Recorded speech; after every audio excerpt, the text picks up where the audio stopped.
Assalamualaikum warahmatullahi wabarakatuh.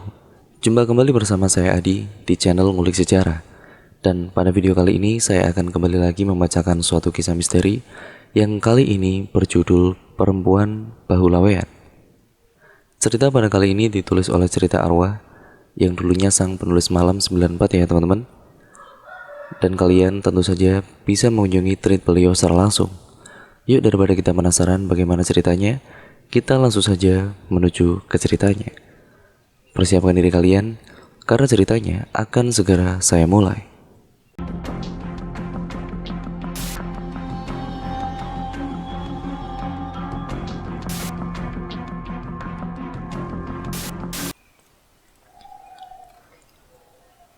Kinarsi adalah kembang desa yang terkenal akan paras cantik dan juga tubuhnya yang molek aduhai. Tidak ayal fisiknya yang mendekati sempurna itu membuat para pria kampung, bahkan sampai ke beberapa kampung lain tergila-gila dengan paras Kinarsi ini. Namun kejadian demi kejadian misterius terungkap setelah Kinarsi dipersunting oleh Wiryawan, si saudagar desa yang terkenal kaya raya. Lantas kejadian demi kejadian apakah yang akan dialami oleh Kinarsi dan juga suaminya itu? Oke, langsung saja kita masuk ke dalam ceritanya. Jawa Barat tahun 1990, Kinarsi, gadis desa yang lugu dan mempunyai kepribadian sangat tertutup. Bahkan dirinya enggan untuk bersosialisasi, tidak membuat kaum Adam menyerah mendekati Kinarsi ini. Sedari kecil menurut orang tua Kinarsi, ia merupakan anak yang spesial. Beberapa hari sebelum Kinarsi lahir, ibunya yang bernama Cahyani mendapat sebuah firasat mimpi. Ia didatangi seseorang kakek-kakek dengan berpakaian serba hitam yang tiba-tibanya mengelus perut Cahyani. Anakmu ini sudah menjadi anak yang terpilih untuk dipingit. Kelak kecantikannya akan membuat ia menderita, ucap seorang kakek misterius itu dan kemudian menghilang. Seketika Cahyani terbangun dari mimpi dengan nafas yang tersengal-sengal. Ia langsung mengusap-usap perutnya yang sudah memasuki bulan kelahiran itu. Dalam hati Cahyani langsung bergumam, "Ya Allah, semoga bayi ini bisa lahir dengan selamat," batin Cahyani. Berselang beberapa hari dari mimpi misterius Cahyani, ia merasakan perutnya ini begitu mulas karena kontraksi. Segera suaminya langsung memanggil emak Tunira, si dukun bayi yang berada di kampung sebelah. Namun dalam perjalanannya seketika langit berubah menjadi sangat gelap. Hal itu tidak lantas membuat Pak Kardi mengurungkan niatnya untuk menjemput emak Tunira dengan menggunakan sepeda ontel tua miliknya itu. "Assalamualaikum, Mak. Tolong istri saya Cahyani, Mak. Sudah mau melahirkan dia," ucap Pak Kardi dengan panik. "Waalaikumsalam. Oh, sudah mau lahiran ya? Baik, sebentar ya, emak mau ambil kain dulu." Begitulah jawab emak Tun dan tidak lama keluar rumah. Emak Tun mengadakan wajahnya ke langit sambil menyedetkan mata. "Kardi, sepertinya kita harus bergegas untuk persalinannya," jawab emak. Dengan tergesa-gesa Pak Kardi mengayuh sepeda ontel miliknya itu. Jalan-jalan setapak dan juga terjal dilalui sampai pada akhirnya mereka itu bisa tiba tepat waktu di rumah Pak Kardi. Dari dalam rumah sudah terdengar Cahyani yang terus mengerang kesakitan dan memanggil-manggil nama suaminya. "Pak, Bapak, tolong Pak. Ibu sudah tidak kuat Pak." Begitulah teriak Cahyani pada kala itu. Emak Tun, sang dukun bayi, dengan gesit membantu Cahyani saat melahirkan. Dengan aba-aba dan instruksi untuk mengatur nafas dan juga mengejan, akhirnya si buah hati pun terlahir. Tetapi bertepatan dengan lahirnya si buah hati, langit menjadi semakin hitam dan gelap pekat. "Gerhana," teriak Mak Tun sambil mencoba memeluk erat bayi Cahyani. Setelah gerhana itu berlalu, Mak Tun segera membersihkan Kinarsi yang masih bayi ke dalam dekapan Cahyani. "Anak ini akan kuberi nama Kinarsi, Mak. Kelak semoga anak ini akan berparas elok seperti namanya," ucap Cahyani sambil menatap wajah anak bayinya itu penuh haru. Dalam suasana sukacita atas kelahiran bayi Kinarsi, nyatanya Emak Tun melihat ada sebuah tanda yang tidak wajar di tubuh bayi Kinarsi. tanda lahir merah yang ada di bahu, dan juga lahir bertepatan dengan gerhana. Apakah ini? Gumam Emak Tun dalam hati. Cayani, jika kelak tanda lahir anakmu ini tidak hilang dan terlihat semakin membesar, sebaiknya segera harus dihilangkan dengan kapur sirih. Bisa jadi ini tanda lahir yang akan membawa petaka, ucap Emak Tun sambil terus memerhatikan tanda lahir dari Kinarsi ini. Ya mungkin hanya firasat saja, Mak. Mudah-mudahan tidak akan terjadi apa-apa dengan anakku Kinarsi, ucap lembut Cahyani seolah tidak mempercayai ucapan Mak Tun. Dan kemudian 17 tahun berlalu dari kelahiran Kinarsi kini bertepatan dengan tahun 1980. Kinarsi sudah beranjak dewasa. Bagi orang-orang di desa, jika usia perempuan sudah menginjak 17 tahun atau bahkan sudah masa akil balik atau haid, itu artinya sudah bisa ataupun sudah siap untuk dinikahkan. Namun tidak bagi Kinarsi. Sejak usia 14 tahun, Kinarsi sering dimimpikan jika ia berada dalam sebuah pesta pernikahan dengan seorang pria misterius di sebelahnya. Mimpi-mimpi yang sering Kinarsi alami semakin membuatnya terbuai dengan halusinasi. Hal tersebutlah yang menjadikan Kinarsi tumbuh menjadi gadis pendiam, sering berhalusinasi, dan enggan berinteraksi dengan teman-teman sebayanya.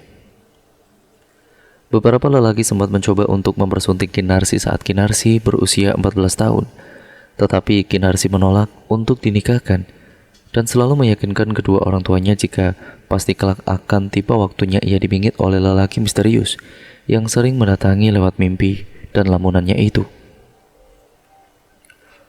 Beberapa tahun berlalu hingga pada umur 17 tahun, Kinarsi masih belum menemukan sosok misterius itu. Ia terpaksa menerima pinangan dari Wiryawan, seorang saudagar desa yang sangat kaya raya. Di hari bahagia pernikahan antara Kinarsi dan Wiryawan dirayakan secara besar-besaran. Semua orang di desa pun ikut berbahagia, ya karena Wiryawan ini menanggap berbagai pertunjukan hiburan, mulai dari acara ronggeng, kuda lumping, sampai dengan wayang kulit di desa selama 3 hari 3 malam berturut-turut. Dan nyatanya kebahagiaan pernikahan mereka tidak berjalan mulus seperti yang mereka harapkan. Persis di malam ketiga bertepatan dengan pagelaran acara wayang kulit, dari rumah Wiryawan terdengar suara teriakan minta tolong yang sontak saja membuat gaduh para warga yang sedang menikmati acara wayang kulit itu. Setelah didekati, Wiryawan suami Kinarsi ini sudah terbujur kaku di dalam kamarnya. Warga kemudian membawa Wiryawan ke balai desa kesehatan desa terdekat. Namun, nyatanya Wiryawan sudah mengembuskan nafas terakhirnya beberapa jam yang lalu. Sewaktu itu menurut mantri desa, ia hanya bisa menafsirkan kematian dari Wiryawan adalah karena serangan jantung mendadak. Suasana bahagia di rumah Wiryawan kini berganti menjadi suasana duka. Banyak pula warga-warga desa yang seolah tidak percaya atas kematian Wiryawan itu yang begitu sangat mendadak, dan muncullah gosip-gosip beredar jika mungkin saja ini ada hubungannya dengan Kinarsi. Karena belum ada cukup bukti gosip miring tentang Kinarsi pasca kematian Wiryawan, berita burung itu pun menguap dengan sendirinya. 6 bulan berlalu, Kinarsi yang disebut sebagai janda kembang di kampung mulai kembali didekati kaum Adam untuk bisa segera dipersunting. Dari beberapa pria yang mencoba merebut hatinya, Kinarsi memilih Darman untuk menjadikannya sebagai seorang suami. Darman sendiri bukanlah orang sembarangan. Ia bisa dibilang dari keluarga terpandang dan mempunyai lahan sawah berhektar-hektar luasnya. Dengan Darman ini, Kinarsi sebenarnya sudah memadu kasih selama 1 bulan lamanya sebelum pada akhirnya memutuskan untuk ke jenjang pernikahan atau menikah. Padahal Kinarsi serta Darman sudah memiliki rencana jika setelah hari pernikahan Darman akan membawa Kinarsi ke kota Bandung untuk hidup di sana. Akan tetapi rencana hanyalah tinggal rencana belaka. 1 minggu setelah pernikahan Kinarsi dan Darman, suaminya itu ditemukan tewas karena kecelakaan motor. Untuk kedua kalinya Kinarsi mengalami kegagalan dalam pernikahan. Suara-suara sumbang mengenai kematian Darman kembali menyudutkan Kinarsi yang membuat ia sampai tidak berani keluar rumah. Sepeninggal dua orang suaminya, Kinarsi semakin menjadi pribadi yang sangat aneh. Kinarsi ini acap kali mengaku jika lelaki yang dimimpinya saat berusia 14 tahun itu mendatanginya dan berpesan agar jangan ada lelaki lagi yang boleh meminang Kinarsi. Pak Kardi dan juga Ibu Cahyani melihat gelagat yang tidak wajar dari anak sematawayangnya, kemudian membawa Kinarsi berobat ke seorang ajengan yang dianggap mempunyai ilmu kebatinan tinggi.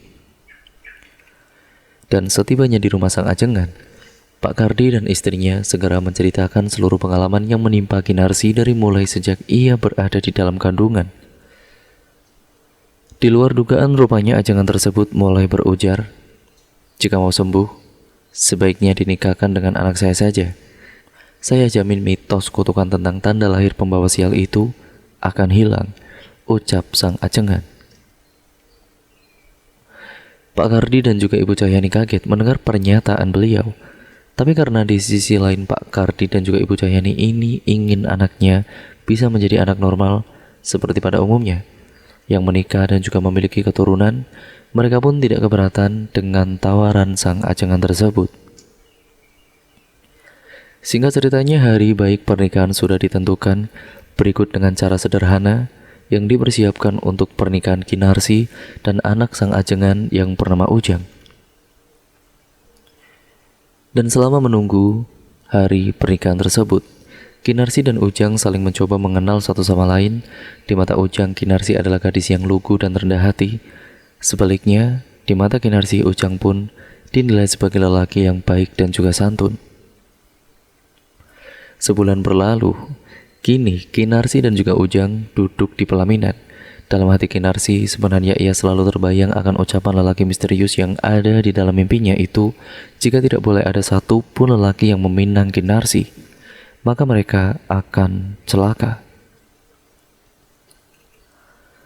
Karena perasaannya sudah mulai tidak karuan, Kinarsi mencoba untuk menutupi perasaan takutnya itu. Di hari bahagia pernikahannya bersama dengan Ujang, dengan cara tetap tersenyum dan menyapa para tamu hadirin yang datang. Selepas acara pesta pernikahan, Kinarsi dan Ujang tidak langsung melakukan hubungan suami istri. Kinarsi mengaku jika dirinya sedang kelelahan sehabis acara pernikahan tersebut.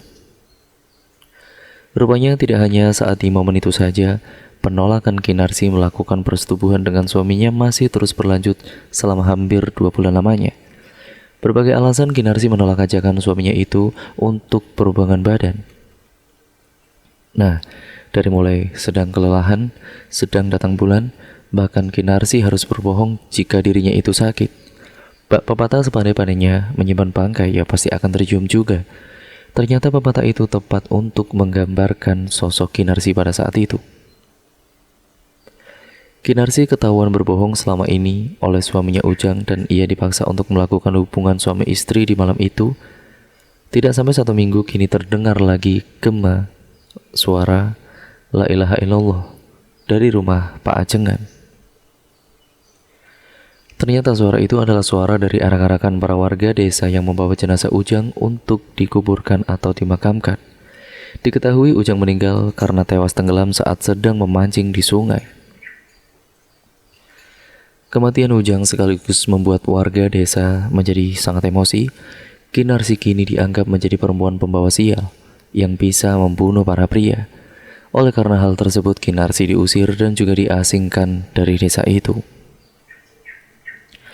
Ia hidup sendirian di sebuah gubuk yang letaknya cukup lumayan jauh dari desa dan hidup sebatang kara.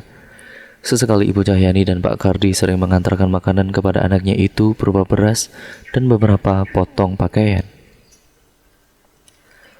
Tapi kemudian muncul keanehan baru manakala setiap kedua orang tuanya itu memberikan makanan ataupun pakaian kepada Kinarsi. Sang anak selalu berujar, "Bu, Pak, saya sekarang sudah menikah. Lelaki misterius itu kini benar-benar datang ke dalam hidup saya.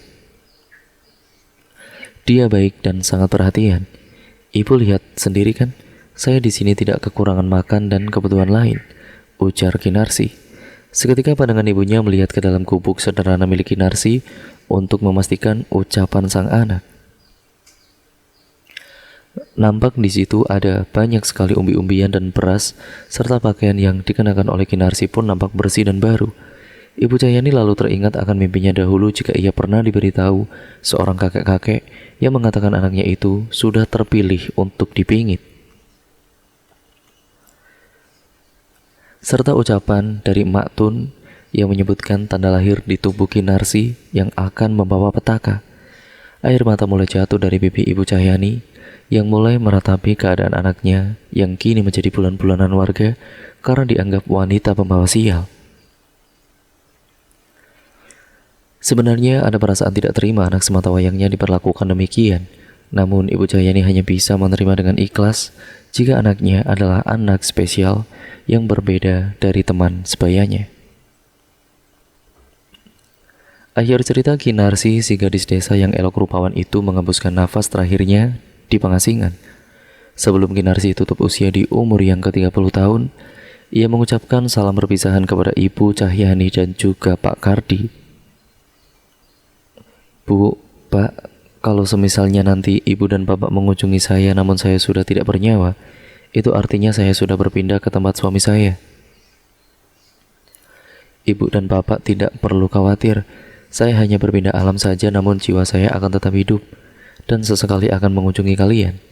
Kinarsi sudah terima dengan jalan hidup Kinarsi yang seperti ini, Bu. Setelah ucapan perpisahan Kinarsi, hanya terpaut beberapa hari ia ditemukan sudah meninggal dunia dan membusuk di gubuk pengasingannya oleh warga yang sedang mengambil kayu bakar. Memang berdasarkan cerita asli dari salah satu teman sebaya Mama dahulu di kampung, hidupnya memang diasingkan karena banyak suaminya meninggal dengan cara yang tragis. Salah satu contoh lehernya sampai tertancap bambu dan lain-lain. Karena sewaktu dulu di kampung Mama saya ini masih lumayan terpelosok dan minim info, bisa dibilang jika ada kasus-kasus di luar dari logika manusia pasti akan diasingkan sebagai bentuk hukuman karena dianggap bersekutu dengan iblis, apalagi sampai memakan korban jiwa. Dan untuk mitos Bahulaweyan ini, sebenarnya ada banyak macam versi dan peristiwanya, tidak cuma ada di Pulau Jawa saja. Peristiwa Bahulaweyan sendiri adalah pengaruh jin yang mendiam di tubuh wanita, agar supaya wanita tersebut tidak dimiliki oleh lelaki lain atau dipersuntingnya. Karena ternyata jin tersebut sudah terlanjur jatuh cinta, perempuan Bahulaweyan pun memiliki tanda lahir spesifik di tubuh seperti tompel atau toh di bahu berwarna merah, bentuk bahu yang menyerupai busur, dan juga mungkin tanda lahir yang terdapat di area kewanitaan si wanita itu. Ya Allahu alam. Dan cerita pun akhirnya berakhir sampai di sini ya teman-teman. Bagaimana nih menurut kalian cerita yang berjudul Bahulaweyan ini yang ditulis oleh Cerita Arwah? Untuk kalian yang belum subscribe channel ini, subscribe ya teman-teman, dan jangan lupa juga untuk kalian klik tombol lonceng notifikasinya agar kalian terus mendapatkan notifikasi video terbaru dari channel ini. Dan jangan lupa pula untuk kalian like serta komen dan juga share video kali ini sebanyak-banyaknya agar channel ini bisa berkembang menjadi channel yang jauh lebih baik ke depannya. Sekian dan terima kasih ya teman-teman. Semoga apapun yang terkandung dalam cerita pada kali ini, semoga kalian bisa mengambil hikmahnya. Yang baik kalian ambil, yang buruk tentunya kalian buang jauh-jauh. Sekian dan terima kasih. Sampai berjumpa di video yang terbaru selanjutnya dari channel Ngulik Sejarah. Sekian dan terima kasih. Wassalamualaikum warahmatullahi wabarakatuh.